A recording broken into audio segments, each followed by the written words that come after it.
আসসালামু আলাইকুম। আমরা বাঙালিরা আসলে কি চাইতেছি?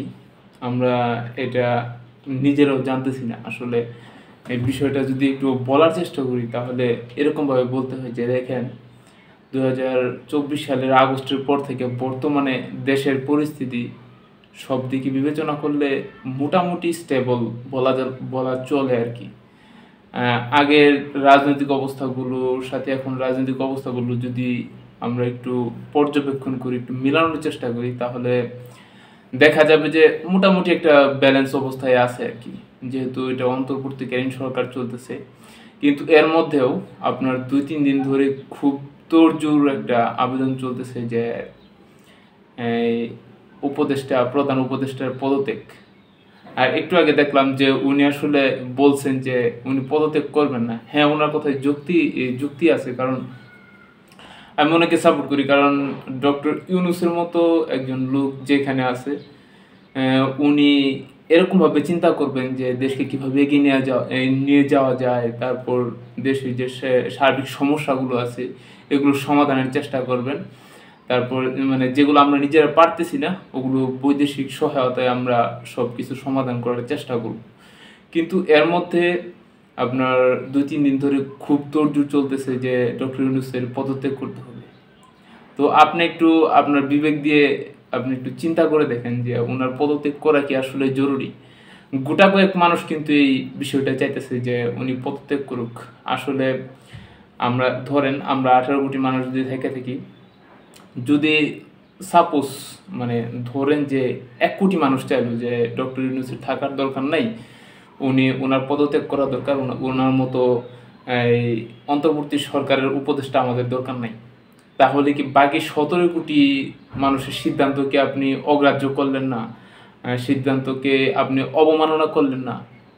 এরকমটাই হইতেছে। দেখেন, আমি আরেকটু ক্লিয়ার করার চেষ্টা করি যে বিষয়টা কেন সামনে আসতেছে উনার এই পদত্যাগের বিষয়টা। আপনি একটু লক্ষ্য করলে দেখতে পারবেন বিগত ১৫ বছরেরও বেশি সময় ধরে যে দলটা রাজনীতির বাহিরে ছিল ২০০৯ সালের নির্বাচনের পর থেকে ২০২৪ সালের আগস্টের আগ পর্যন্ত বিএনপি, বাংলাদেশ জাতীয়তাবাদী দল, তাদের কিন্তু বলা চলে যে কোনো কার্যক্রমই ছিল না। এই দেখা যায় যে আপনার গত ২ টা নির্বাচন ধরে তাদের কোনো কার্যক্রমই সেরকমভাবে লক্ষ্য করা যাইতেছিল না। কারণ আপনার বিভিন্ন সমস্যা, মামলা মোকদ্দমা এইসব বিষয় নিয়া। তো তারাই চাইতেছে আসলে ডক্টর ইউনূসের পদত্যাগের বিষয়টা। আরও কিছু সমস্যা আছে, দেশের সীমান্ত নিয়ে কিছু সমস্যা আছে ভারতের সাথে।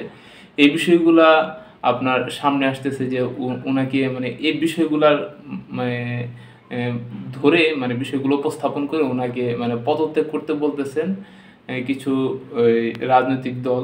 এর মধ্যে প্রধান রাজনৈতিক দল আছে বর্তমানে বাংলাদেশে বিএনপিও আছে। দেখুন, আমরা কোনো দলের স্বার্থে আমরা এই এই অন্তর্বর্তীকালীন সরকারের প্রধান উপদেষ্টা ওনাকে আমরা পদত্যাগ করতে বলতে পারি না।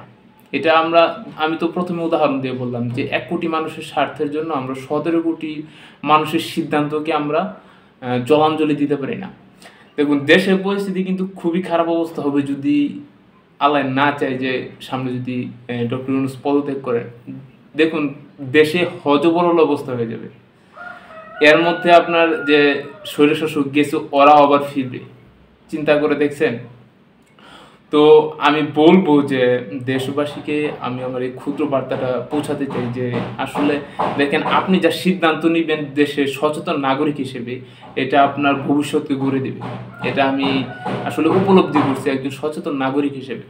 দেখুন, যে আপনি যদি কোনো দলের স্বার্থে কাজ করেন তাহলে আপনি অবশ্যই চাইবেন যে ইউনূসের এই অবশ্যই পদত্যাগ করা উচিত। কারণ আপনি একটা বিশাল সময় একটা অনেকটা বেশি সময় ধরে আপনি রাজনীতির বাইরে ছিলেন।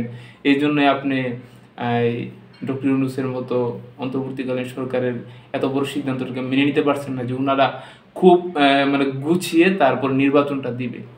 বিষয় তো এটাই যে নির্বাচন দিবে ভাই, একটু ধৈর্য ধরেন। আপনাদের প্রধান রাজনৈতিক দলগুলোকে বলতেছি যে আপনারা একটু ধৈর্য ধরেন, ঠিক আছে?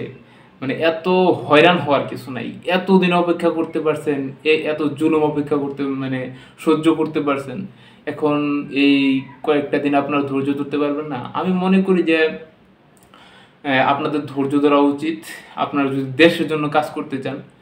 তো আরো কিছু পোস্ট দেখলাম যে মানুষের অভিব্যক্তি তাদের মানুষ তাদের অভিব্যক্তি প্রকাশ করতেছে যে দেশে কোনো রাজনৈতিক দল নাই, শুধু স্বৈরশাসকই বাংলাদেশের রাজনৈতিক প্রেক্ষাপট। তো কি বুঝলেন? এটাই তো এটাই তো চলতেছে এই বিগত 15 বছর ধরে। আমরা আমাদের বয়সে আমরা যা দেখে আসছি আর কি, এরকমটা তো চলতেছে। তো ওনারা যে সিদ্ধান্ত নিতেছেন তা আমাদের জন্য মনে হয় না, আমাদের সাধারণ জনগণের জন্য মনে হয় না যে মোটেও ভালো কিছু বয়ে আনবে।